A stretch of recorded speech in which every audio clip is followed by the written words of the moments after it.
Hello everyone, this is Rahul Jakaria from Sharekhan. Welcome back to exciting 3R actionable stock updates. 3R basically means right sector, right quality and right valuation. These are our investment ideas. Today we have an update on Persistent Systems.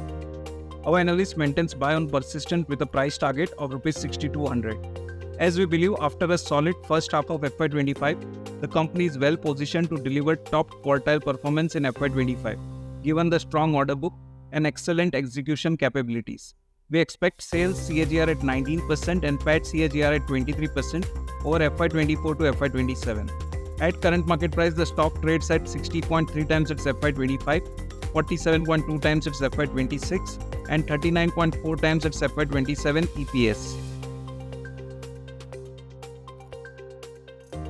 Investment in securities market are subject to market risks. Read all the related documents carefully before investing.